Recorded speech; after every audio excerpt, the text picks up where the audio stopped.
नमस्कार दोस्तों, मेरा नाम है शालिनी और एक बार फिर से आप सभी का स्वागत है इस अनोखे किताबी मेले में जिसका नाम है मेरी किताब मेरी कहानी सीजन 8।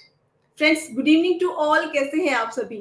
दोस्तों, हम एक बार फिर से लेकर के आ गए हैं मेरी किताब मेरी कहानी का नया सीजन और नया सफर हम शुरू कर चुके हैं। कल इस सीजन का फर्स्ट एपिसोड हमने टेलीकास्ट किया था और आज डे 2 हो चुका है। कल हमने आपको एक ऑथर से मिलवाया था, आज भी हम आपके लिए एक बेहतरीन ऑथर, उनकी किताब और उनकी राइटिंग जर्नी के साथ हाजिर हुए हैं। आई एम श्योर आपको कल का सेशन बहुत पसंद आया होगा, लर्निंग से भरपूर रहा, बहुत कुछ नया बताया हमारे कल के ऑथर ने और आज भी हम उम्मीद कर रहे हैं कि आपको बहुत कुछ नया जानने को मिलेगा। तो इससे पहले कि हम प्रोग्राम को शुरू करें, मेरी आप सबसे रिक्वेस्ट है कि अगर आपको ये प्रोग्राम पसंद आ रहा है और हमारे डिस्कशंस, हमारे सेशंस पसंद आ रहे हैं, ये प्रेजेंटेशन पसंद आ रही है, तो प्लीज कमेंट सेक्शन में हमारे साथ जरूर शेयर कीजिए, क्योंकि आपके कमेंट हमारे मोटिवेशन को बहुत बढ़ाते हैं, हमें बहुत इंस्पायर करते हैं और इसी वजह से आज हम इसका सीजन 8 टेलीकास्ट शुरू कर चुके हैं। प्रोग्राम में जो ऑथर हमने आज इनवाइट किए हैं उनको इंट्रोड्यूस करने से पहले उनकी बुक के बारे में बताना चाहूंगी कि आज इस एपिसोड में हम क्या टॉपिक डिस्कस करने वाले हैं, किस टॉपिक के बारे में बातचीत करने वाले हैं और आज आप लोगों को क्या कुछ नया जानने को मिलेगा। दोस्तों, आज हम बात करने वाले हैं इस बुक के बारे में और आज हम बात करेंगे बिजनेस को लेकर के, स्टार्टअप को लेकर के। जो ऑथर आज हमसे जुड़े हैं उनके साथ हम डिस्कशन करेंगे कि किस तरह से आप अपना बिजनेस शुरू कर सकते हैं, अपना स्टार्टअप शुरू कर सकते हैं और अगर आपने ऑलरेडी अपना स्टार्टअप शुरू कर लिया है तो उसकी इनिशियल स्टेज पर है तो किस तरह के चैलेंजेस आते हैं और उनको आप कैसे फेस कर सकते हैं और उस सपने को कैसे पूरा कर सकते हैं जिसको लेकर के आपने उसको शुरू किया था। बहुत कुछ जानने को मिलेगा। जो लोग अपना नया बिजनेस शुरू करने वाले हैं, यूथ खास करके मैं उनकी बात करूंगी जिन्होंने अभी कॉलेज पास आउट किया है और कुछ फ्रेंड्स ग्रुप मिलकर के एक नया स्टार्टअप, एक नया वेंचर शुरू करते हैं जो कि आजकल बहुत ट्रेंड में है, उनके लिए ये सेशन बहुत इंपॉर्टेंट होने वाला है, क्योंकि इनिशियल स्टेज पर जो स्टेप्स उनको लेने चाहिए और जो गलतियां वो करते हैं उनसे वो कैसे उबर सकते हैं, इसके बारे में बहुत डिटेल में आज हमको जानने को मिलेगा। रेडी हो जाइए एक ब्यूटीफुल और इंफॉर्मेटिव सेशन के लिए। तो प्रोग्राम शुरू करते हैं और आज के ऑथर को मैं इंट्रोड्यूस करना चाहूंगी। जो ऑथर आज हमसे जुड़े हैं इस प्रोग्राम में, he is a seasoned professional with over 2 decades of extensive experience in the industry and corporate environment. He holds an MBA in Finance and International Business, PGD FM, and a Bachelor of Law. So without any further delay, मैं invite करना चाहूंगी हमारे आज के guest author को, जिनका नाम है mister Pankaj Vats. Hello sir, good evening, कैसे हैं? Good evening madam, I am fine and good evening to everyone. Sir, सबसे पहले मैं स्वागत करती हूँ आपका हमारे इस प्रोग्राम में। सीजन 8 में आप हैं और डे 2 आज हम टेलीकास्ट कर रहे हैं और जैसा कि मैंने अभी स्टार्टिंग में बताया कि बिजनेस और स्टार्टअप को लेकर के बहुत सारे क्वेश्चंस हमारी ऑडियंस के माइंड में हैं। आज हमें वो सारे क्वेश्चंस के आंसर्स आपसे चाहिए। Sure, definitely madam, it's my pleasure to be part here. जी सर, पहले आप ये बताइए कि इस प्रोग्राम से जुड़कर आपको कैसा लग रहा है और आपको क्या उम्मीद है इस प्रोग्राम के थ्रू कितना कुछ अवेयरनेस आप आज फैलाएंगे? Thank you madam for inviting me for this programme और this is really a very wonderful platform and I have seen that in this platform the writers share their thoughts, stories and they share with everyone. So here I am share you the story of my book, which is Blueprint for Startup Brilliance. उसका journey, उसकी experience, and it's an opportunity to me to share this, and it's a proud moment for me as well. So I am thankful to you and to this platform. जी sir. मैंने आपको छोटा सा introduction अभी दिया, लेकिन हम आपसे जानना चाहेंगे आप कहाँ से बिलोंग करते हैं, आपका बैकग्राउंड क्या है और अभी आप किस फील्ड में हैं, क्या कर रहे हैं? प्लीज अपने बारे में थोड़ा बताइए। Sure. जैसे आपने बोला, my name is Pankaj Vats and belongs to Delhi. Otherwise, I am a finance professional and business efficiency coach. I'm having almost close to 20 years of experience, more than that, in startups and multinational companies, setting up business in India and internationally in Middle East, North and Southeast Asia, basically, right? In the domain of insurance, aviation, healthcare, stem cell banking, or electric vehicle mobility, and many more, right? So now this is a wonderful journey, and since I have been part of all these organization and startup, So I thought probably it will help me out to share my thoughts and my experience in a book which can help the general public and aspiring entrepreneurs and business owners. All right sir. Sir, reading और writing habits एक ऐसी habit है जो कि हर एक person को अपनी life में इनकलकेट करनी चाहिए, और इस प्रोग्राम के थ्रू हम ये मुहिम भी चलाना चाहते हैं, ये भी लोगों के सामने लेके आना चाहते हैं कि ये दोनों हैबिट्स आपकी लाइफ को कितना चेंज कर सकती है, कितना बदल सकती है, सुधार सकती है।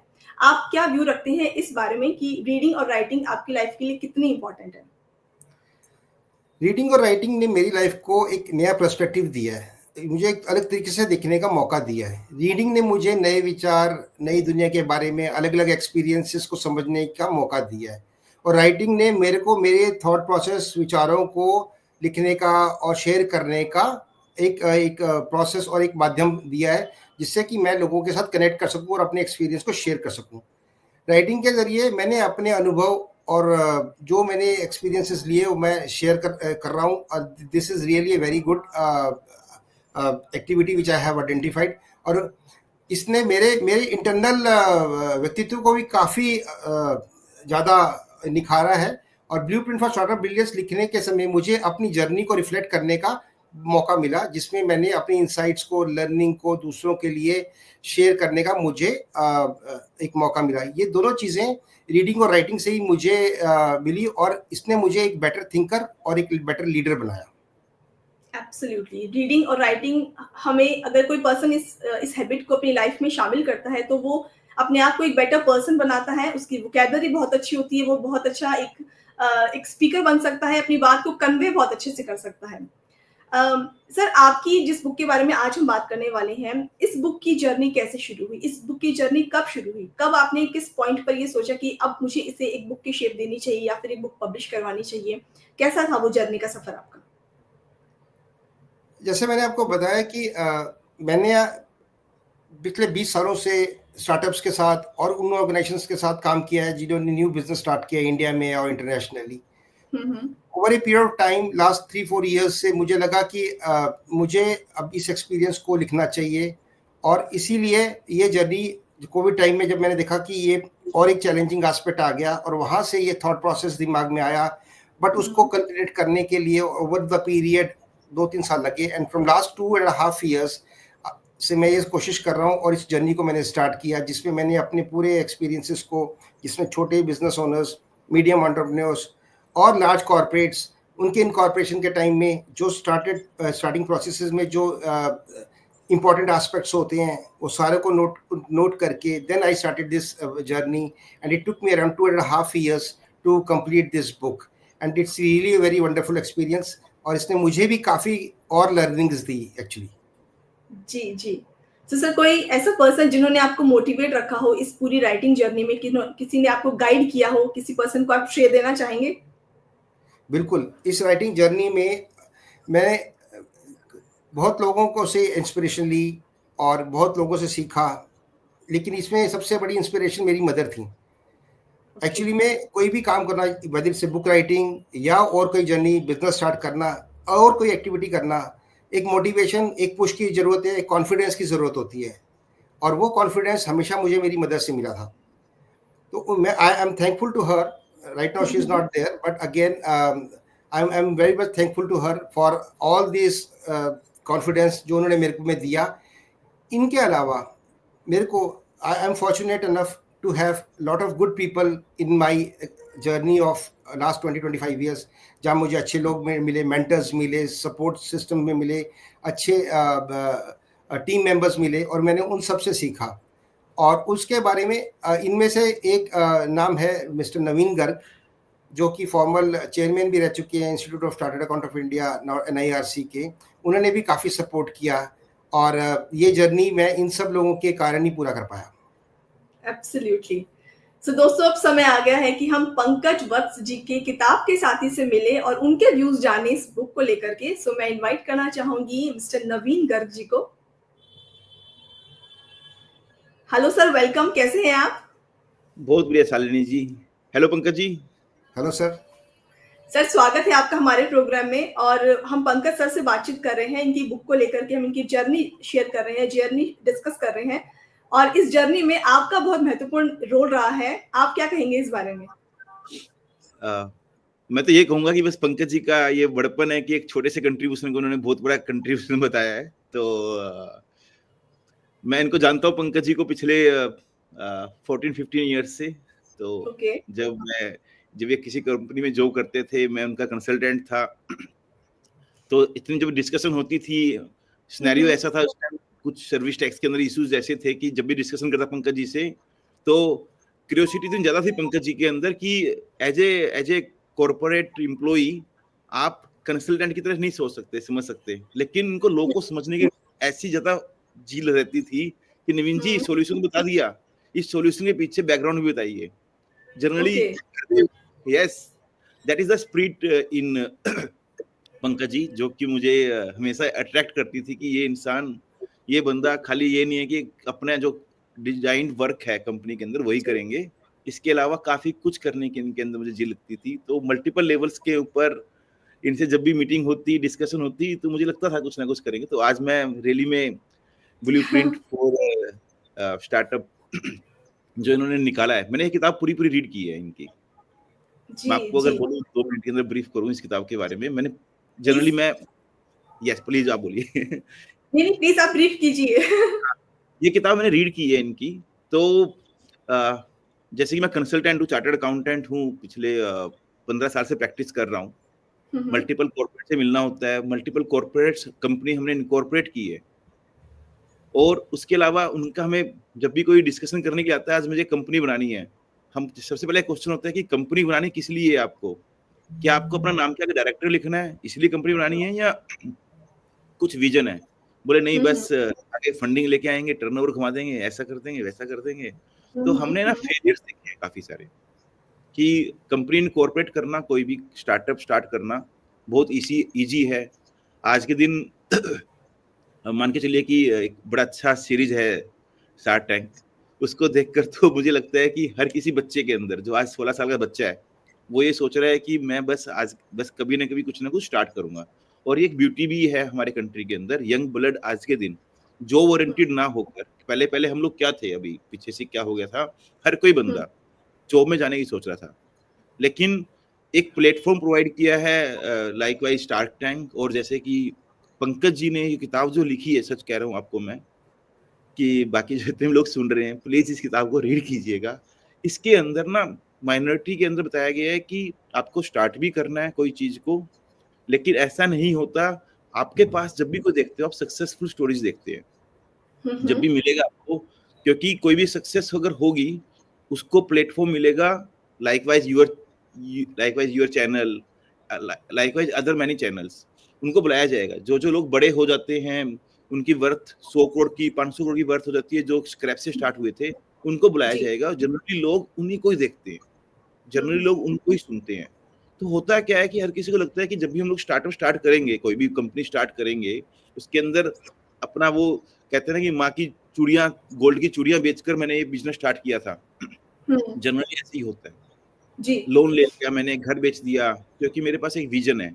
तो इन सब चीजों को देखकर मैं, जो इस किताब के अंदर जो चीज लिखी हुई है कि ये जो सक्सेसफुल स्टोरीज हैं, आप इनको सुनिए, देखिए, आपको मोटिवेट करेंगी किसी न किसी काम को अंदर स्टार्ट करने के लिए।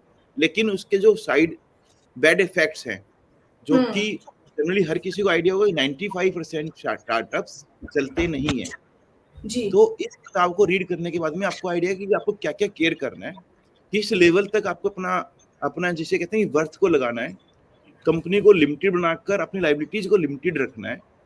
जब लगे एक लेवल पे आकर कि कंपनी का जो आपका जो थॉट प्रोसेस था वो एक्सेप्ट हो रहा है मार्केट के अंदर, कंट्री के अंदर, वर्ल्ड वाइड आपका थॉट प्रोसेस एक्सेप्ट हो रहा है, तब आपको जाकर बड़ा गेम खेलना चाहिए। ऐसा नहीं है कि आपको लग रहा है कि आपको लगा, आपके घर में 5 लोगों को लगा, आपके 10 लोगों को लगा, दोस्तों को लगा कि जो तू चीज बना रहा है, जो तेरा दिमाग में आइडिया है, वो सेलेबल है टू 100 करोड़ की जनता को। तो ये जो एंगल है कि आप सैंपल साइज छोटा मत लीजिएगा, और आपको एनालिसिस करने की रिक्वायरमेंट है हर तरीके से। तो इस किताब के अंदर ये सब चीजें जो रीड की है, मैं फिर कह रहा हूँ कि क्योंकि पंकज जी फ्री में ये किताब उन्होंने मुझको दे दी थी, तो इसलिए मैंने उस किताब को रीड किया। तो रीड करने के बाद में मैं हमेशा अपने फ्रेंड्स को, अपने क्लाइंट्स को, इवन अपने क्लाइंट्स जो भी स्टार्ट करना चाह रहे हैं, ऑलरेडी कंपनी के अंदर है, मैं उन सबको रिकमेंड करता हूँ। और पंकज जी, थोड़ा कंट्रीब्यूशन शायद मेरा भी है, जो आपकी बेस्ट सेलर किताब है ना ये अमेज़न पे, तो शायद मैंने भी आपकी बहुत एडवर्टाइजमेंट की है किताब की। आप सबका ही है, आप सबका सहयोगी है, जिसकी वजह से ये मैं इस लेवल तक आया और लोगों को अपनी थॉट प्रोसेस शेयर कर पाया। नहीं, ब्रिलियंट बुक है, ब्रिलियंट। आपका जो मैं तो कह रहा हूँ ना आपको, 15 साल पहले, जब आपसे 12 साल पहले जो इंटरेक्शन स्टार्ट करता था, तो मुझे लगता था कि एक बंदे जिल है, कुछ ना कुछ तो करके दिखाएंगे। तो आपने बहुत कुछ अच्छा किया है, और आई बिलीव एक बहुत बड़े प्लेटफॉर्म के ऊपर आपको स्टार्टअप के लिए जाना जाएगा। थैंक यू सर, और आप लोगों का सपोर्ट हमेशा चाहिए होगा। Thank you. नवीन सर, कोई मैसेज आप देना चाहेंगे पंकज सर को इस प्लेटफॉर्म के थ्रू? बस जल्दी से दूसरी किताब लेके आइए, और हो सके मुझे इस किताब का थोड़ा सा पार्ट बनाइएगा। मैं भी अपना जो भी थोड़ा सा नॉलेज है, लेकिन जो भी एक्सपीरियंस है, नॉलेज नहीं कहूँगा, एक्सपीरियंस है, मैं उसके अंदर थोड़ा ऐड ऑन करना चाहूँगा। और जितने लोगों से फीडबैक ले सकते हो आप फीडबैक लीजिएगा।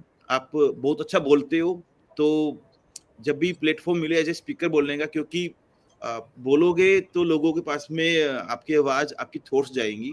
पता है मुझको कि आप कॉर्पोरेट में जॉब करते हैं, टाइम की लिमिटेशन है, लेकिन मुझे जितना मैं जानता हूँ आपको टाइम मैनेज कर सकते हो आप। बस ये छोटा सा मैसेज यही है, जितना पब्लिक के बीच में जाकर अपनी किताब के बारे में, अपने थॉट्स के बारे में बताएंगे, उतना ज्यादा लोगों को बेनिफिट मिलेगा। Right. Naveen sir, thank you so much. और आपने बहुत ही खूबसूरत तरीके से सर की जो बुक है उसको समराइज किया है, हमें बहुत अच्छा लगा जान के। All the best for your future sir, आपसे दोबारा मिलेंगे। Thank you so much. Thank you Naveen ji, thanks for your kind words.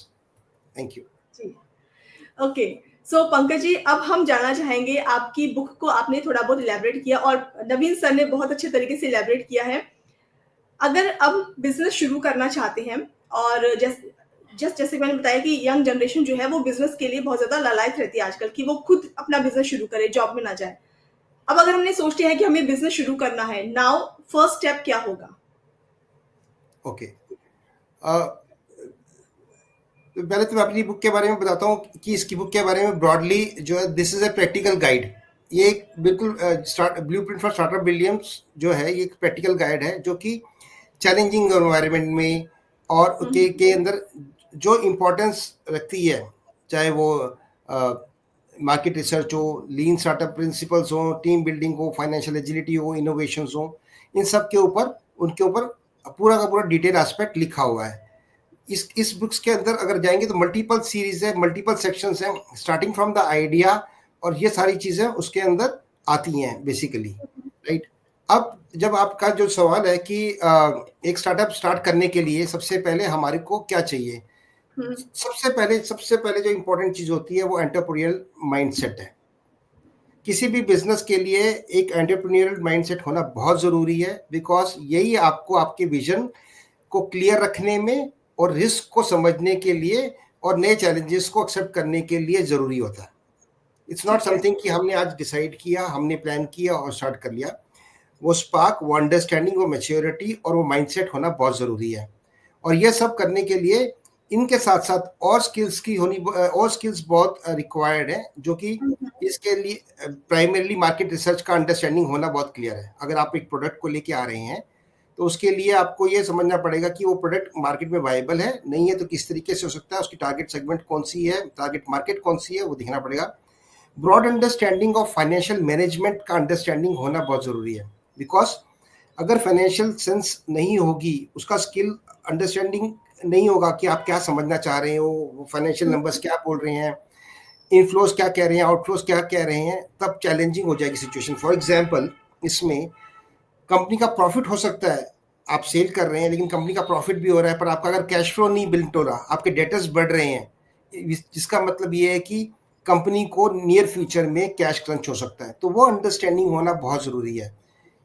तीसरी इंपॉर्टेंट एस्पेक्ट जो कहूँगा वो सेल्स एंड मार्केटिंग का है। तो सेल्स एंड मार्केटिंग का होना, नॉलेज होना भी एक बहुत इंपॉर्टेंट है। ये नहीं कि आपको 100% नॉलेज होनी चाहिए, but basic sense, basic understanding about sales, so that at least because होता क्या है, जब आप नया बिजनेस स्टार्ट करते हैं, आपके पास टीम साइज छोटा होता है और आपको बहुत सारी एक्टिविटीज खुद करनी होती हैं और अपनी टीम से करानी होती हैं।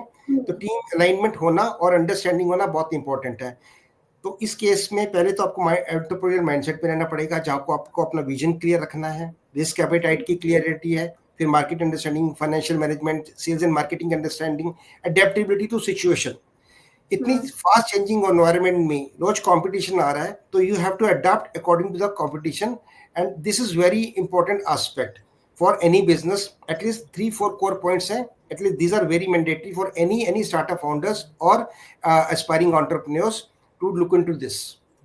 जी, पंकज सर, आपने बताया कि सबसे पहला पॉइंट है माइंडसेट। माइंडसेट अगर आपका है, बिजनेस का एंटरप्रेन्योर माइंडसेट है, तो आप काफी ग्रो कर सकते हैं और मतलब दूरदर्शिता आ सकती है आपके अंदर। यहाँ पर मेरा एक क्वेश्चन आता है और बहुत लोग शायद ये उनके माइंड में ये क्वेश्चन रेज होगा कि समझ लीजिए किसी फैमिली के अंदर पहले से ही बिजनेस हो रहा है, बिजनेस चलता आ रहा है, तो उस पीढ़ी की जो माइंडसेट है वो चेंज अलग होगी, और जिस घर के अंदर जॉब है, नौकरी लोग कर रहे हैं, सरकारी नौकरी मान लीजिए कर रहे हैं, वहां का जो बच्चा है, वहां की जो पीढ़ी, वहां का माइंडसेट अलग होगा। तो आपको क्या लगता है कि अगर वो पर्सन जिसके जो फादर है या ग्रेट ग्रैंडफादर है जो कि पहले से जॉब करते आ रहे हैं, वो बच्चा अगर बिजनेस करना चाहे तो उसका माइंडसेट तो चेंज होगा, वो कैसे इनकलकेट कर सकता है, वो माइंडसेट कैसे ला सकता है बिजनेस का, एक एंटरप्रेन्योर का? देखो, आज के टाइम में और पहले टाइम में और आज के टाइम में एक एडवांटेज है नई जनरेशन के पास, which is automation and artificial intelligence, right. पहले के जमाने में अगर आप देखो, जो पहले थे, जो लोग बिजनेस कर रहे थे, मान लो अगर आज थर्ड जनरेशन है तो फर्स्ट जनरेशन कर रही थी, वो पूरा 100% मैनुअल थी। सब कुछ, सारी रिकॉर्ड्स मैनुअल हुआ करते थे और उनको मैक्सिमम चीजें याद भी रहती थी। उस टाइम में जाएंगे तो आपको शायद फोन नंबर्स भी याद रहते थे लोगों के, राइट। आज की डेट में आपको फैमिली मेंबर्स के भी फोन नंबर याद नहीं रहते, बिकॉज एवरीथिंग इज ऑटोमेटेड। तो जो वही चीज अगर आज की जनरेशन की बात करें, तो आज की generation are quite smart to understand and take the thing to next level. Technology change हो चुकी है, प्रोडक्ट चेंज हो चुकी है, मार्केट कंडीशन चेंज हो चुकी है, मार्केट और कस्टमर रिक्वायरमेंट बदल गई है, और इस फास्ट चेंजिंग टाइम में रोज रिक्वायरमेंट बदल रही है। यहाँ पे वो एक्टिव माइंडसेट बड़ा इंपॉर्टेंट रोल प्ले करता है, और यहाँ पे अगर वो सेकंड जनरेशन से थर्ड जनरेशन बिजनेस मूव करता है, तो सेकंड जनरेशन के में भी अब वो अंडरस्टैंडिंग आ रही है कि by way of changing of technologies, वो फॉर एग्जांपल आज की डेट में पेटीएम हम यूज करते हैं और या यूपीआई सिस्टम यूज करते हैं, पर आप आज देखिए जो न्यू जनरेशन है वो तो यूज कर ही रही है, पर जो एल्डरली जनरेशन है वो भी यूज कर रही है। So they are also adapting to new technologies. तो अडेप्टेबिलिटी बड़ी इंपॉर्टेंट है, और जहाँ पे वो गैप है तो वो गैप क्रिएट करना पड़ेगा। But nowadays serious peoples are quite mature. जो यंग जनरेशन है उसको मालूम है क्या करना है। Only thing is they have to be cautious. Haste में कॉल नहीं लेनी, you have to understand, you have to validate the idea and then go for those scalability. That's a point to be taken care of. Okay friends, आज हम बात कर रहे हैं पंकज वत्स जी से। हम बात कर रहे हैं बिजनेस को लेकर, एंटरप्रेन्योरशिप को लेकर, स्टार्टअप को लेकर। तो इसके बारे में अगर आपका कोई क्वेश्चन है, कोई क्वेरी है, या आपका कोई पॉइंट ऑफ व्यू है, तो आप कमेंट सेक्शन में हमारे साथ जुड़ सकते हैं, अपना क्वेश्चन रेज कर सकते हैं और हम उसका आंसर जरूर करेंगे। प्लीज कमेंट करके हमारे साथ जरूर जुड़िएगा। सर, आपने बताया बिजनेस को लेके फर्स्ट जो स्टेप क्या लेना चाहिए, आपने बताया कि स्किल्स होनी चाहिए। नाउ अगर हमने किसी पर्सन ने स्किल जो है वो एक्वायर कर ली है, स्किल्स ले ली है, देन उसने कुछ फ्रेंड्स के साथ या कुछ लोगों के साथ मिलकर एक स्टार्टअप आप शुरू किया है। अब स्टार्टअप शुरू करते ही कॉमन चैलेंजेस, क्योंकि सबसे पहले चैलेंजेस आते हैं, कोई भी नई चीज हम शुरू कर रहे हैं, तो कॉमन चैलेंजेस क्या रेज होते हैं आपके अकॉर्डिंग? करेक्ट। तो जब भी हम कोई स्टार्टअप शुरू करते हैं तो कई कॉमन चैलेंजेस का सामना हमें करना पड़ता है, और ये अलग अलग बिजनेसेस के लिए अलग अलग हो सकते हैं, लेकिन कुछ कॉमन भी होते रहते हैं। लेकिन अगर हम बिजनेस स्टार्ट कर रहे हैं तो सबसे पहली चीज दिमाग में आएगी किसी में, तो पहले तो आइडिया, वो तो है ही है। बट जब हम स्टार्ट करते हैं तो सबसे इंपॉर्टेंट चीज जो सबसे पहले आएगी वो आएगी capital and funding, right. Without capital, without funding कोई भी बिजनेस स्टार्ट नहीं हो सकता। yes. सबसे बड़ा चैलेंज जो फेस करना पड़ता है वो एडिक्वेट फंडिंग होनी चाहिए। और एडिक्वेट फंडिंग का मतलब ये नहीं कि जितना आपके पास फंड है वो सारा आप एक साथ इन्वेस्ट कर दें। आप उसको, आपके पास अपना कैश फ्लो बनाएं, आप अपना बजट बनाएं, अकॉर्डिंगली उसको टेस्ट करें, और उसके लिए अगर आप क्राउड फंडिंग में जा रहे हैं, अपने फ्रेंड से इन्वेस्टमेंट ले रहे हैं, तो एटलीस्ट उन ऑप्शंस को रिजर्व करके रखें टिल द टाइम जो आपके आइडिया टेस्टिंग की जो अपडेट्स आ रहे हैं उनको आप रेगुलराइज करें, उनको आप रीट्रेट करके वापस मार्केट में टेस्ट करते रहे। तो पहला कंट्रोल फाइनेंस के ऊपर रहना चाहिए। Financial discipline is the most important aspect. दूसरा, फाइनेंस, क्योंकि आपको फाइनेंस जनरेट भी करना है, तो एक और इंपॉर्टेंट एस्पेक्ट पे थोड़ा सा ध्यान रखना पड़ेगा, पिचिंग स्किल्स। आपकी फाइनेंशियल प्लानिंग और पिचिंग स्किल्स के ऊपर भी थोड़ा कंट्रोल होना चाहिए, so that when you meet to an investor और your friends, at least you can able to share your thought process and at least able to get that fund. दूसरा, market fit and validations. जो product आपने plan किया, जिसका vision आप लेके चल रहे हैं, उसका टेस्टिंग मार्केट में रेगुलर होना चाहिए और मल्टीपल स्केल्स पे होना चाहिए। एक टारगेट सेगमेंट पे किया, उसी के लिए है तो ठीक, अगर वो मल्टीपल मास सेगमेंट के लिए है तो 2-3-4 मार्केट में ट्राई कर सकते हो सकता है एक प्रोडक्ट एक मार्केट में बहुत अच्छा चल रहा है पर बाकी रेस्ट ऑफ द मार्केट में नहीं चल रहा, तो उस एक मार्केट की कंडीशन के बेसिस पे आप पूरी ऑर्गेनाइजेशन के लिए वो प्रोडक्ट डिफाइन नहीं कर सकते। तीसरा important aspect which is most important after financing is the team. क्योंकि स्टार्टअप है, फंड्स लिमिटेड है, तो टीम का एडिक्वेट और इफेक्टिव टीम का होना बहुत जरूरी है। मैं हमेशा एक बात कहता हूं, 2 things which can make the business or break the business, one is finance and other is teams। अगर आपके पास फाइनेंस की लिमिटेशन है, शॉर्टेज है, तो आपका बिजनेस चैलेंजिंग हो जाएगा। अदरवाइज अगर वो आपने कंट्रोल कर लिया तो यू कैन ग्रो। और वैसे ही अगर आपके पास इफेक्टिव टीम है तो लिमिटेड रिसोर्सेज में भी you can generate better results. तो इसमें team hiring, training, right resources allocations, tracking, which is very important। and fourth point is competition and differentiation। आपका प्रोडक्ट कंपटीशन से हमेशा डिफरेंशिएट होना चाहिए और that you can able to tell to the audience also कि ये differentiation है, इसमें ये हमारी यूएसपी है, this is the advantage, so that people can resonate. और marketing and customer acquisition skills, उसके लिए ऑटोमेशन हो गया, एसईओ हो गया, those tools are required to be taken care of. And compliances, I always say, कई लोग छोड़ देते हैं कि कंप्लायंसेस बाद में करेंगे, but cost of non compliances is much higher than the cost of compliance. Okay, हम कई बार क्या होता है कि कोई एक टैक्स बचाने के चक्कर में एक छोटा सा वो इनवॉइस काट दिया बिना टैक्स के, बट अल्टीमेटली अगर मान लो वही सामान आपका कहीं रोड पे ट्रैक हो गया तो आपको पूरे सामान की कीमत या उसके पेनल्टी पे करनी पड़ेगी, which is much higher than the tax amount. This is one of the small example. और ये एक एग्जाम्पल टैक्स का है, देयर आर मल्टीपल कंप्लायंसेस, तो cost of compliances is much lesser than the cost of non-compliance। So these things which are very important, which has to be taken care of। Absolutely। Sir, इसके बाद एक और common question है। Actually मैं खुद, मेरे questions भी इसमें मैंने ऐड कर रखे कि मुझे भी जाना था। मेरा भी छोटा सा बिजनेस है जिसको मैं ग्रो करना चाहूंगी और आपके टिप्स मेरे लिए फायदेमंद होंगे। तो मेरा खुद का पर्सनल क्वेश्चन, आप इसको कह सकते हैं कि समझ लीजिए हमने नया बिजनेस शुरू किया है और हमने फाइनेंशियली, हमने मेंटली, हमने फिजिकली, इमोशनली बिल्कुल एकदम झोंक दिया उसके अंदर, लेकिन इसके बाद अगर फेलियर फेस हो गया या फेलियर का सामना करना पड़ा तो हार्ट ब्रेक जो होता है उसको कैसे संभाले, उससे कैसे उबरना चाहिए? ये एक कॉमन चैलेंज, एक कॉमन बहुत इंपॉर्टेंट चैलेंज आता है लोगों के सामने। ये बहुत इंपॉर्टेंट क्वेश्चंस हैं और काफी लोगों को ये इम्पैक्ट करता है। हाँ, कि हम बिजनेस स्टार्ट करते हैं, हम लोगों को देखते हैं कि उनका बिजनेस सक्सेसफुल है, पर हमने कभी ये नहीं देखा कि उनके कुछ बिजनेस में फेलियर्स भी हुए हैं। आज वो सक्सेसफुल है बट कहीं ना कहीं उन्होंने फेलियर्स को देखा था। तो जब हम अपने बिजनेस में पूरी तरह से फाइनेंशियली और मेंटली इन्वेस्ट होते हैं तो फेलियर जब भी होता है तो वो बड़ा डिसअपॉइंटिंग होता है और ये नेचुरल फिनोमिना है और हर एक को ये चीज़ इम्पैक्ट करती है, राइट। बट हर एक फेलियर में एक स्कोप ऑफ सक्सेस भी जुड़ा हुआ है, क्योंकि वो फेलियर जो है वो आपको एक कहीं ना कहीं लर्निंग दे रहा है। यहाँ पे मैं बाकी पॉइंट्स शेयर करने से पहले एक एग्जांपल देना चाहूंगा थॉमस अल्वा एडिसन का, राइट। सब जानते हैं थॉमस, उन्होंने बल्ब इन्वेंट किया था, पर उनकी एक स्टेटमेंट थी कि बल्ब इन्वेंट करने से पहले उन्होंने 10,000 टाइम्स ट्राई किया और जब भी वो फेल हुए तो उन्होंने यही कहा कि मेरे को ये समझ में आया कि ये प्रोसेस ये काम नहीं करेगा। सो I know these 10,000 processes will not work for making this electric bulb, correct? जी जी। तो that is a motivating things कि आप जरूरी नहीं कि फर्स्ट टाइम में सक्सेसफुल हो, आपको कंटिन्यूसली प्रेशर फील आ रहा होगा सक्सेस करने के लिए, but yes that's the point कि आपको लगे रहना है, लेकिन आपको कंटिन्यूअसली मॉनिटरिंग भी करनी है। अब इसको इस फेलियर से निकलने के लिए आपको क्या करना चाहिए? पहले तो अपने फेलियर को आप एक्सेप्ट कर लो, accept and learn from the failure जी कि ये फेलियर हो गया है, अब मैं इसको एक्सेप्ट कर देता हूँ, और अब इससे क्या क्या लर्निंग हुई, that I have to be so clear कि मैंने को कहाँ गलती करी या क्या इश्यू था, क्या चीज़ें रह गई विच वाज नॉट ड्राइंग, और उसको ही फेलियर को अपनी ग्रोथ का के हिसाब से उसके प्रोसेस को रीडिफाइन करो।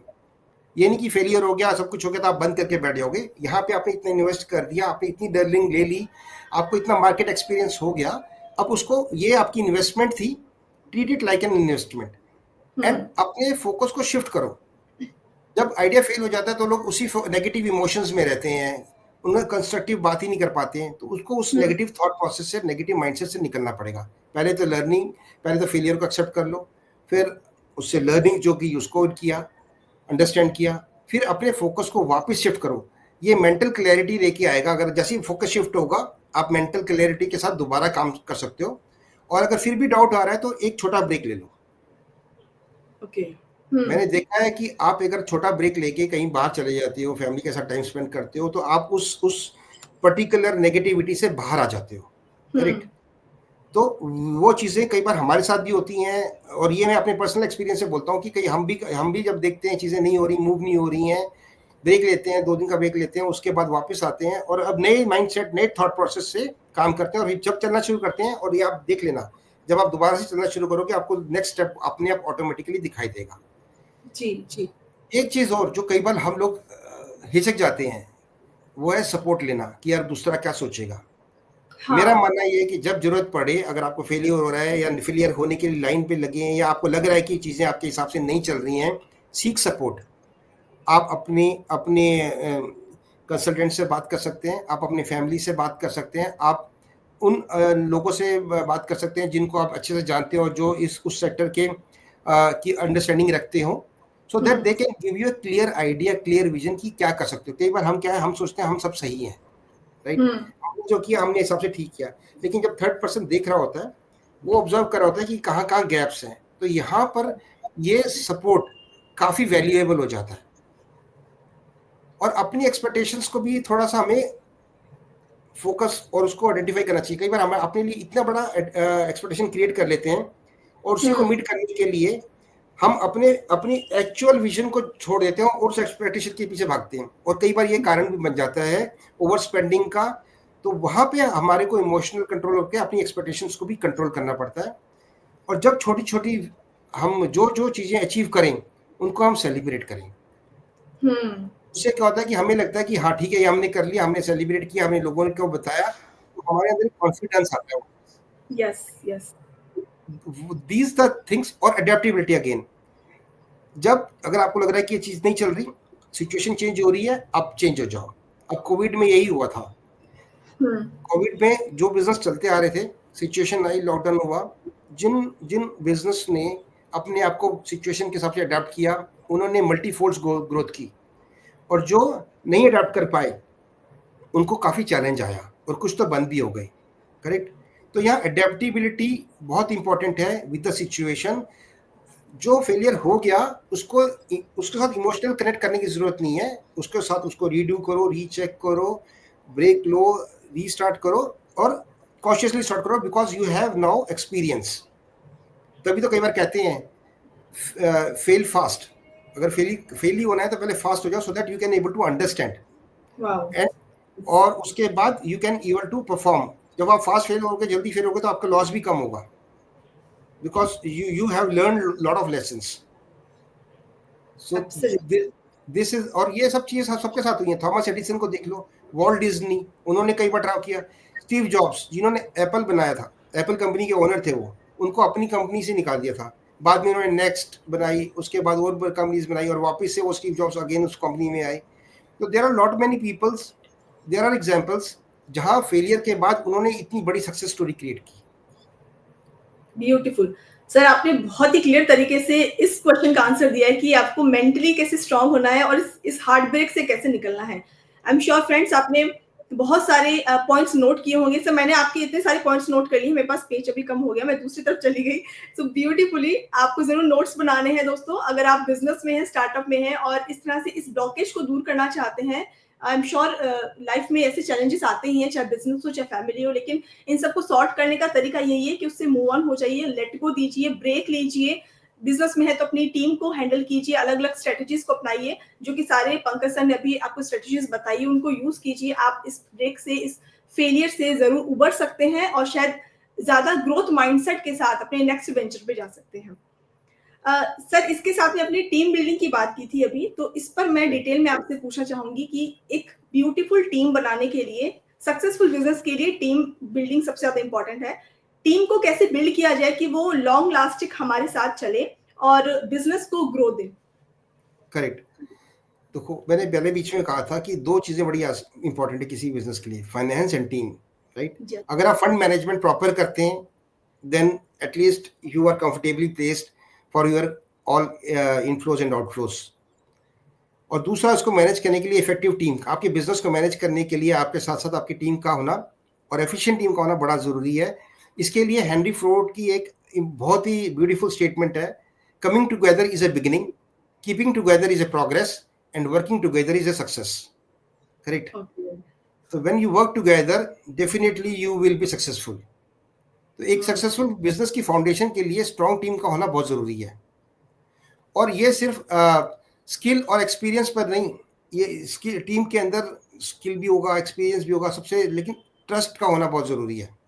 अब यहाँ पे मैं एक इंटरनेशनल फोरम में बैठा था, वहाँ बोर्ड मीटिंग चल रही थी, वहाँ पे एक इशू आ रहा था सीनियर बोर्ड मेंबर्स के बीच में और एक सीनियर लीडरशिप टीम के बीच में। तो एक कमेंट आ गया बीच में कि यार इसके इस हेड ऑफ ऑर्गेनाइजेशन के ऊपर, जो हेड ऑफ पर्सन है उस ऑर्गेनाइजेशन के, उनके ऊपर ट्रस्ट का थोड़ा सा कंसर्न आ रहा है। तब एक स्टेटमेंट उन्होंने जारी की थी बोर्ड ऑफ डायरेक्टर्स में से एक डायरेक्टर्स ने, if you don't trust your people, don't work with them. Okay. Blindly, either you trust the people and if you don't trust, don't work with them. उससे कोई फायदा नहीं है, आप होल हार्टेड से काम नहीं करोगे तो काम नहीं होगा, बिकॉज आपको कई डिसीजंस, कई अथॉरिटीज आपको देनी पड़ती हैं। तो अगर आपका ट्रस्ट नहीं है तो कहीं ना कहीं आपके दिमाग में रहेगा कि यार वो सही होगा ही नहीं होगा, वो सही है, तो don't do that. Either trust them or don't work with them. It's very clear, and I noted that point personally also. So trust and collaboration and mutual respect. तो अगर हम इसको थोड़ा सा डिटेल में बात करें तो कॉम्प्लीमेंट्री स्किल्स, ये बड़ा जरूरी है किसी भी टीम के लिए। अब सभी में एक ही स्किल सेट के 4 आदमी रख लिए तो कोई फायदा नहीं है। अगर तो टीम ऐसी होनी चाहिए, क्योंकि स्टार्टअप है, लिमिटेड रिसोर्सेज है, मल्टीपल एक्टिविटीज ऑपरेट करनी है, मल्टीपल डोमेन में ऑपरेट करनी है, मल्टीपल टेरिटरीज में ऑपरेट करनी है, तो उसके लिए कॉम्प्लीमेंट्री स्किल्स होना बड़ा जरूरी है। जिसका मतलब ये है कि हर एक टीम मेंबर्स के पास एक अपनी यूनिक स्किल है, सो दैट जो अगर फाइनेंस देख रहा है फाइनेंस, जो एचआर देख रहा है वो एचआर, जो ऑपरेशन देख रहा है ऑपरेशंस के पॉइंट ऑफ व्यू से जो मार्केटिंग देख रहा है, तो at least as a team all the activities, all the requirements of the organizations which are required to grow are synchronized. So that's very important in the while selecting the team. दूसरा, clearer vision and values. Company की organisation की values और vision बिल्कुल clear होनी चाहिए और सभी team members को उनके साथ अलाइन करना चाहिए। उनके अंदर ये चीज़ें बिल्कुल होनी चाहिए कि कॉमन गोल है, everybody is working to get them. तो वहाँ पे उनकी वैल्यूज, उनके विजन, उनके एक्शनेबल्स बिल्कुल अलाइंड होने चाहिए। और ये by way of partnership this can be done.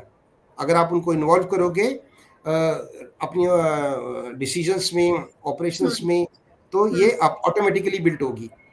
Trust and transparency, जो भी एक्टिविटी कर रहे हैं अगर हम ट्रांसपेरेंसी से करेंगे तो पीपल विल गेट इन्वॉल्व। उनको लगेगा कि आई एम इम्पॉर्टेंट, मेरे साथ ट्रांसपेरेंसी है, एंड वो पर्सनलाइज्ड होके इन्वॉल्व होके काम करेंगे और वहाँ ट्रस्ट ऑटोमेटिकली बिल्ट हो जाएगा।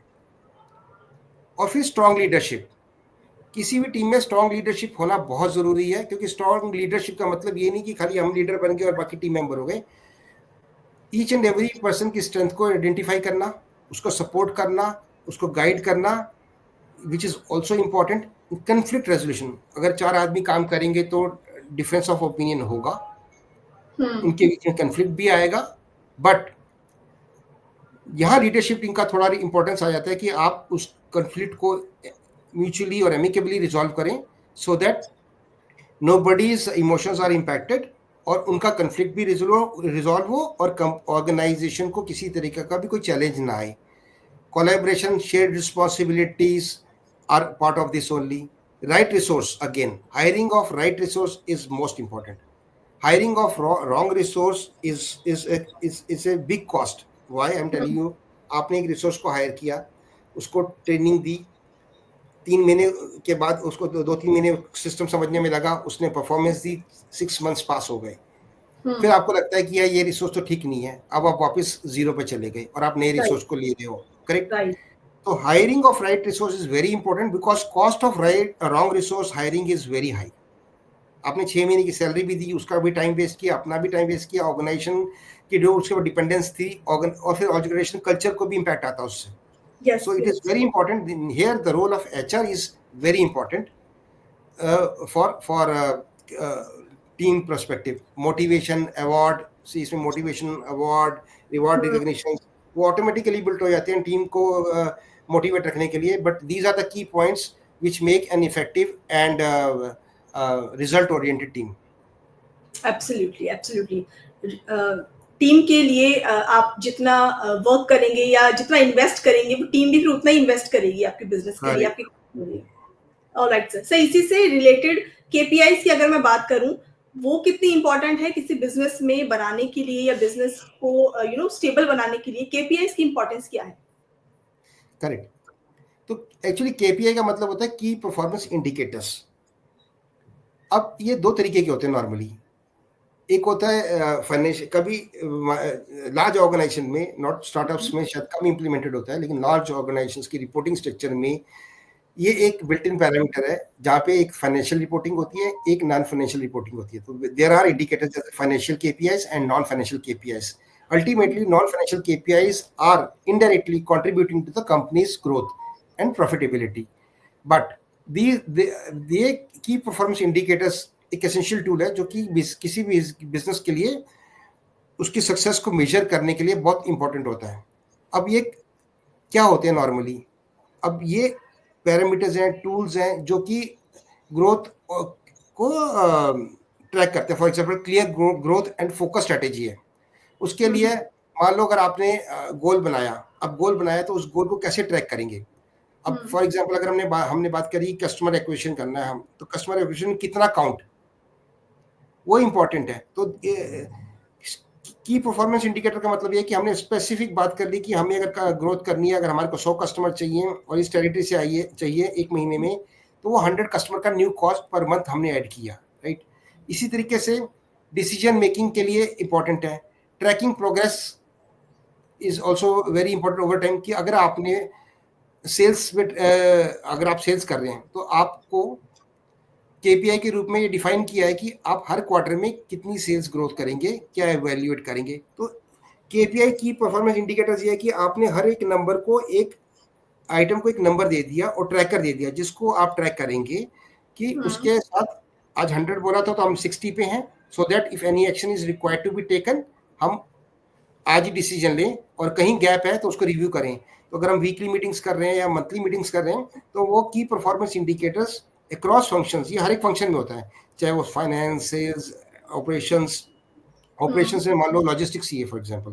तो लॉजिस्टिक्स में अगर हमने डिप्लॉय किया कि अगर हम 100 व्हीकल्स डिप्लॉय करेंगे इस टेरिटरी में और हमने अभी तक 200 करी हैं, तो इस विच मीन्स कि जो अगर 200 अगर की है तो नेचुरली वो टारगेट 500 का मीट नहीं हो सकता. तो what action needs to be taken, वो केपीआई से निकल के आएगा. केपीआई कह रहा है कि 200 डिप्लॉय हुआ है, now everybody get involve and take necessary actions. Right. तो इस तरीके से सारे फंक्शंस के केपीआई पैरामीटर्स हैं जो कि ये ड्राइव करते हैं उसके ग्रोथ को. अब सेल्स फंक्शन के अंदर sales revenue, number of new customers, sales conversion rate, average deal size can be KPI.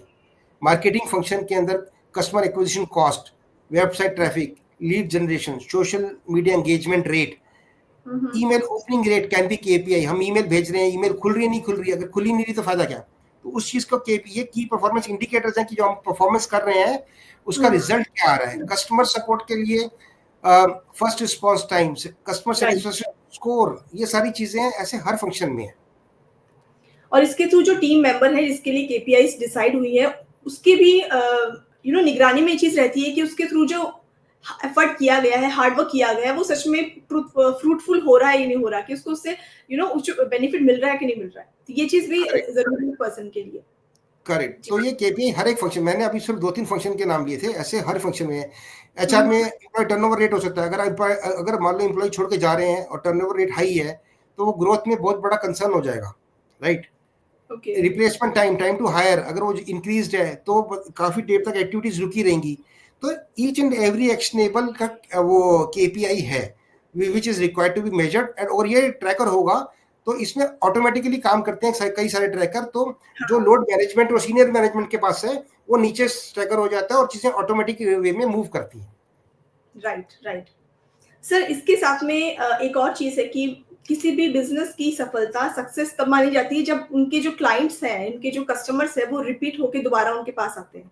तो एक एक्सेप्शनल कस्टमर सर्विस देने के लिए किसी बिजनेस ओनर को या वेंचर को क्या स्ट्रेटेजी अपनानी चाहिए? ओके, देखो एक्सेप्शनल कस्टमर एक्सपीरियंस जो है that's all about creating positivity और memorable interaction at every touch point of the customer journey. जब भी कोई कस्टमर आ रहा है उसको वो फील करा लो कि हम तो वैसे भी इंडिया में ये कहते हैं कि कस्टमर भगवान है। हाँ, करेक्ट। तो अगर भगवान है तो फिर तो उसको इम्पोर्टेंस देनी पड़ेगी और इम्पोर्टेंस फील भी कराना पड़ेगा। हम तो हाथ जोड़ के खड़े होते हैं भगवान जी के सामने, सेम वही कस्टमर, एक्चुअली में customer is the blood of the company. अगर कस्टमर नहीं है ना तो कंपनी भी नहीं है, ऑर्गेनाइजेशन भी नहीं है, बिजनेस भी नहीं है। करेक्ट। तो अब इसके लिए क्या है कि कस्टमर को अगर कस्टमर इंटरेक्शन बढ़ाना है तो उसको एक पर्सनलाइज्ड एक्सपीरियंस देना पड़ेगा, और अगर वो हम देते हैं तो it will contribute in a very positive manner, right. तो इसलिए टेलर्ड पहला एस्पेक्ट कहते हैं पर्सनलाइज्ड कस्टमर इंटरेक्शन। इसमें क्या होगा कि टेलर्ड जब भी हम उसके साथ कम्युनिकेट करें उसको उसके बिहेवियर को देख के उसके हिसाब से उसको कम्युनिकेट, ये नहीं कि स्टैंडर्ड बनी हुई है, कोई कस्टमर आ रहा है तो उसी भाषा में उसी स्टैंडर्ड से उसको बात करें, understanding the requirement, behaviour, preference, accordingly बात करें। उसको नाम से एड्रेस लेंगे, कई जगह होता है रिस्पेक्ट के साथ नाम से एड्रेस लेंगे तो उसको लगेगा कि हाँ ये मुझे पहचानते हैं, मुझे जानते हैं। करेक्ट। अगर मान लो कोई रिपीट कस्टमर है, बार बार आ रहा है, उसको पर्सनलाइज अगर हमने डिस्काउंटिंग ऑफर कर दी विद इन बजट, उसको ये स्पेशलाइज फील हुआ कि मैं जाता हूँ, मुझे उस दुकान कई बार आपको कुछ लोग कि आप मेरा नाम ले लेना, वो आपको 10% डिस्काउंट दे देगा। वैसे तो फिक्स प्राइस शॉप है लेकिन मेरा नाम लोगे तो दे देगा। यहाँ पे वो कस्टमर लॉयल भी है और आगे आपके लिए सेल्समैन का भी काम कर रहा है। Correct. This is one thing. दूसरा आजकल बड़े सारे चैनल आ गए कंसिस्टेंसी के, जिसके तरीके से हम उनको एक्सपीरियंस दे सकते हैं, राइट। तो सोशल मीडिया, अब जैसे सभी चैनल्स में एक जैसा, हमारी वेबसाइट, हमारा सोशल मीडिया, हमारी ब्रांडिंग और सब अगर एक जैसे रहेगा तो उसकी कस्टमर को एक रिकॉल हो जाएगा, कहीं भी जाएगा उसको रिकॉल दिखेगा कि हाँ ये इस कंपनी का है। फॉर एग्जांपल अगर आज की डेट में आप वोडाफोन स्टोर देखते हो, एयरलाइन स्टोर देखते हो, या आपने क्रोमा देख लिया, तो अगर आप इनके इंटीरियर देखेंगे सब जगह एक जैसी होंगे। वेबसाइट जाएंगे उनकी आपस में रेजोनेट करेगी, तो आपको अगर आप नाम ना भी लिखा हो उस बोर्ड पे तो आप रेजोनेट कर लोगे कि ये इसका है। तो ये चीजें कस्टमर को अट्रैक्ट करके और उनके साथ रजिस्टर और आपके साथ कनेक्ट बिल्ड कर देती हैं। मोस्ट इंपॉर्टेंट पार्ट, अगर कस्टमर क्या सोच रहा है उसके लिए customer feedback and active listening बहुत जरूरी है। हम कहते हैं कस्टमर के साथ हमारे रेपो बना रहे हैं, पर वो ऐसा नहीं कि आज हमने बोल दिया कस्टमर को और कस्टमर बन गया। हमें कस्टमर के साथ कनेक्ट करना पड़ेगा, उसको मल्टीपल चैनल पे, 2 चैनल बोल चुका। और तीसरा जो है एक्टिव लिसनिंग एंड फीडबैक। आप फीडबैक लीजिए, अगर लगता है कि कहीं करेक्शन की रिक्वायरमेंट है, डू दैट। करेक्ट। और लिसनिंग टू कंप्लेंट, और कंप्लेंट को लिसनिंग करने के बाद, उसको सुनने के बाद, उसको within turnaround time जो कमिट किया 24 hours, 48 hours, whatever the company has decided, organisation has decided और बिजनेस हैज डिसाइडेड, उसके बेसिस पे उसको एड्रेस करो। अगर चैलेंज आ रहा है, देर से आ रहा है, तो उसको फोन करके बोल दो कि एक दिन एक्स्ट्रा लगेगा। एटलीस्ट उसकी जो एक्सपेक्टेशन है वो मीट हो रही है कि हाँ कंपनी कम्युनिकेट कर रही है और कंसर्न्ड है, ऐसा नहीं कि गई थी और भूल गए। करेक्ट। तो वो चीजें बड़ी इंपॉर्टेंट होती हैं कि फास्ट रिस्पांस टाइम, कोई कंप्लेंट आई है तो रिस्पांस टाइम, कोई डिलीवरी करनी है तो उसका fast response time, self service options अगर कुछ अवेलेबल है तो वो दे दो ताकि उसको चीज़ें ऑटोमेटिकली मिल जाएं। तो ये सारी चीज़ें हैं जो कस्टमर को एसोसिएट करती हैं, और कहीं रिवार्ड रिकॉग्निशन प्रोग्राम है, कहीं डेटाबेस बना के अगर हम उनको वो भी एक्सटेंड कर देते हैं तो उनको लगता है कि हाँ ठीक है, इनके से पहले ये मेरे को अप्रोच कर रहे हैं, तो एक लॉयल्टी बिल्ड हो जाती है। Correct. Right. So that makes a lot of difference and give a feel good factor to any customer. और अब तो AI tools भी आ गए हैं which helps a lot to integrate the customer with the organization at 24/7. तो ये experience अगर हम थोड़ा सा कई बार कुछ रिसोर्सेज हैं जिस पे इन्वेस्ट करना लॉन्ग टर्म के लिए फायदेमंद होता है, तो अगर हम कर लें तो it will help the business to grow multifolds. Absolutely sir. So now अब हम उस स्टेज पर आ गए हैं सर जिससे हम अगला सेगमेंट शुरू कर सकते हैं। तो हम शुरू करने वाले अपना अगला segment that is called my journey secrets. मैं आपसे कुछ क्वेश्चंस करूंगी क्विकली, आप उसका आंसर दीजिएगा। So are you ready for this? Yes please. Okay sir, तो मेरा पहला सवाल है आपसे, आप अभी जिस प्रोफेशन में हैं अगर आप वो नहीं होते तो क्या होते? अभी नहीं होते तो क्या होते? मैं प्रोफेसर होता। Okay okay. अगर आपकी बुक पर कोई मूवी बनती है तो उसका लीडिंग एक्टर कौन होगा? एक्चुअली यहाँ मैं थोड़ा डिफरेंट तरीके से देखता हूँ। हमने कई मूवीज देखी, करेक्ट, और कई बिजनेस मूवीज भी देखी, पर इस केस में best fit can be anyone, can be Ajay Devgan also, right, can be Amitabh Bachchan also. Amitabh Bachchan ji can be a very good actor because उन्होंने वो सारा, I think he can be a role model. उन्होंने वो सारा ups downs and again re up वाला phase देखा है, तो I think he is the best suitable person. Okay. आपकी सबसे बड़ी लाइफ की अचीवमेंट क्या है?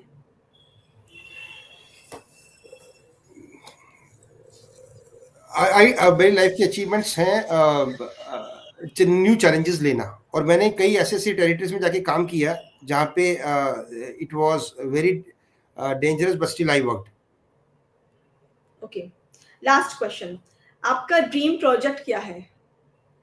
मेरा ड्रीम प्रोजेक्ट एक ऐसी ऑर्गेनाइजेशन सेटअप करना जहाँ पर मैं बहुत सारे लोगों को एंटरप्रेन्योरशिप की और स्किल्स की ट्रेनिंग दे सकूं, जो कि इंडिया के लिए कई सारे स्टार्टअप्स और बिजनेस ग्रोथ में कंट्रीब्यूट कर सकें।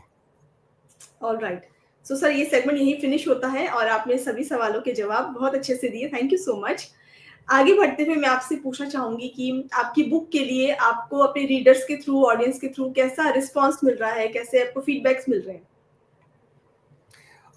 First of all, I share my thanks and gratitude to all the readers and support by the colleagues and team members जिन्होंने मेरे बुक्स में पहले तो मेरे को इस बुक को लिखने में मेरे को सपोर्ट करा, दूसरा उसके बाद इसको लेके पढ़ा और उसके बाद फीडबैक्स दिए, तो I am very grateful to them. तो response is very good and I'm also getting feedbacks on email as well as on phone calls, and I really appreciate the support from various team members, publishers, everyone, and that's the reason the book is now been part of Amazon #1 bookseller club also.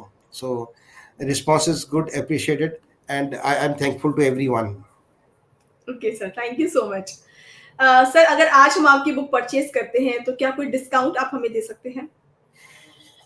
Yes, over and above the discount which has been given by Amazon also, I am sharing 10% discount from my side, so that again it will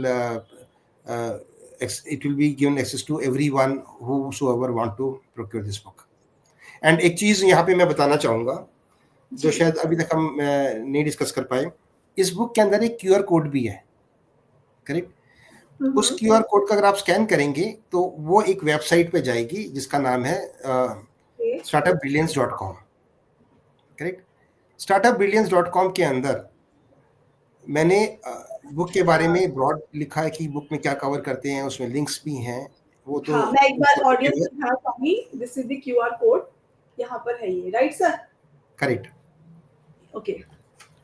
तो इसके अंदर वो QR code भी है जिसके अंदर जाने के बाद आप startupbrilliance.com पे जाएंगे, उसमें अलग अलग होम पेज है, अबाउट द ऑथर है, वो साइट्स तो मिल जाएंगी, बट जो इम्पोर्टेंट एस्पेक्ट है वो है geography wise India, US, Europe, Australia, and Africa, in countries के अंदर, जैसे इंडिया में स्टार्टअप इंडिया है, MSME है, उन कंट्रीज में जो मेजर फोरम्स हैं उनके बारे में उनका लिंक्स हैं, so that they can go and access that. This is one. So it will have a global reach कि किस रीजन्स में कौन कौन से लार्जर प्लेटफॉर्म्स हैं जो कि start, medium and small entrepreneurs को सपोर्ट करते हैं. दूसरा उसमें एक और टैब है विच इज़ फॉर टेम्पलेट्स.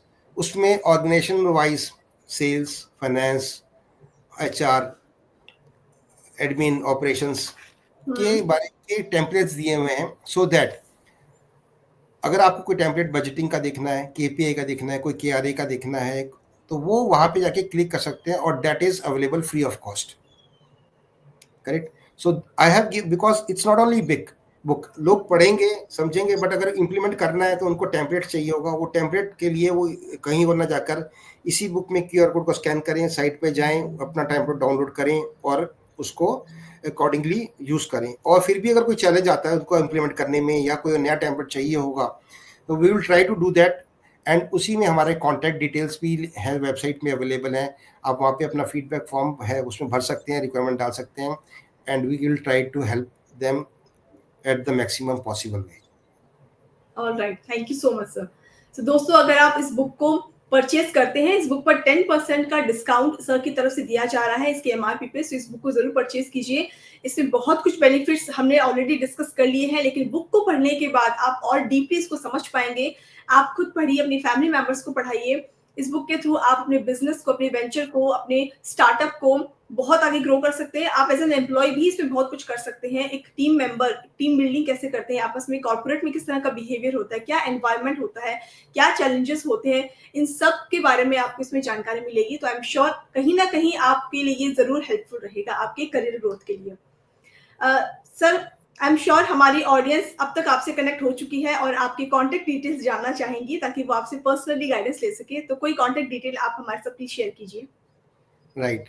सो अगर हमें, मैंने आपको जैसे बताया, info@startupbillions.com जी, ईमेल पे आप मुझे रीच कर सकते हैं, और startupbillions.com वेबसाइट पे जाकर भी आप देख सकते हो, और वहाँ पे फीडबैक फॉर्म है, वहाँ भर सकते हैं, और व्हाट्सएप नंबर भी उसमें मेंशन है, आप उस पर क्लिक कर सकते हैं.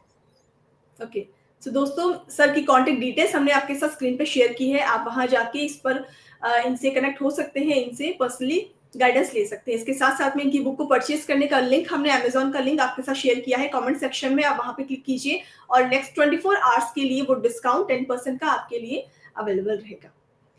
सो नाउ सर, कोई बुक रेकमेंड करना चाहेंगे आप हमारी ऑडियंस के लिए इस पर्टिकुलर टॉपिक पर या किसी और टॉपिक पर जो आपको लगता है कि लाइफ के लिए बहुत हेल्पफुल हो सकती है?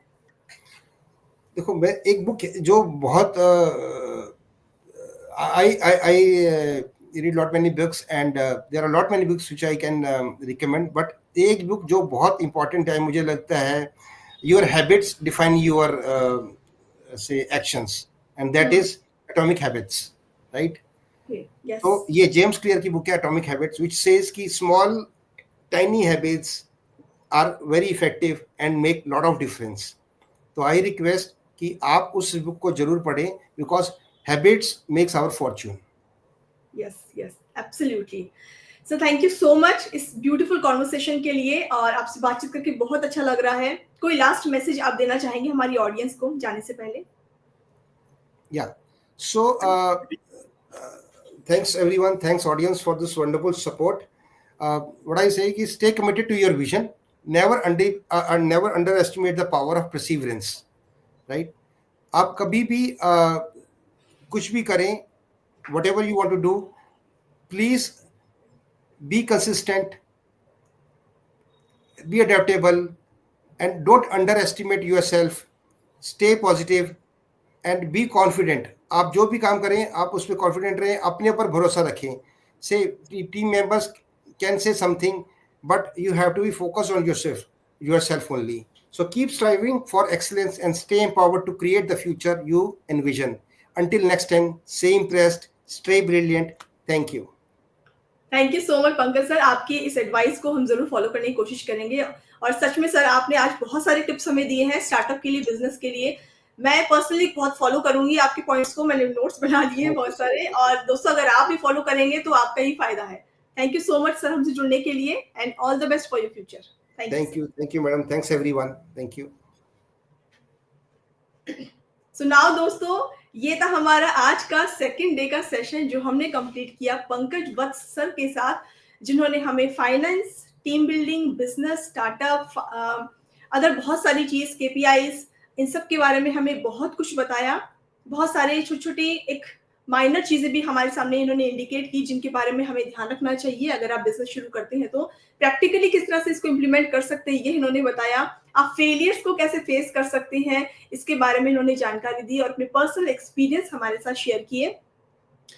बहुत अच्छा रहा आज का सेशन। आपको कैसा लगा आज का डिस्कशन, आज का सेशन? प्लीज कमेंट करके हमें जरूर बताइएगा और हमारे साथ जुड़े रहिएगा। इसी तरह से आप हमारे आने वाले एपिसोड्स को भी सपोर्ट करते रहिएगा। तो मिलते हैं आपसे कल एक और नए एपिसोड में, कल एक और नए ऑथर के साथ, नई बुक के साथ, एक नए सेशन के साथ। कल के लिए रेडी रहिएगा और जरूर अटेंड कीजिएगा। Super power author YouTube channel पर हम शाम 8 बजे आपसे मिल रहे हैं डेली। कल भी आपसे मिलेंगे तो हमें जरूर ज्वाइन कीजिएगा। तब तक के लिए बहुत बहुत धन्यवाद। ये है मेरी किताब मेरी कहानी सीजन 8, जिसमें हर किताब के पीछे है एक कहानी और हर कहानी है एक प्रेरणा। धन्यवाद।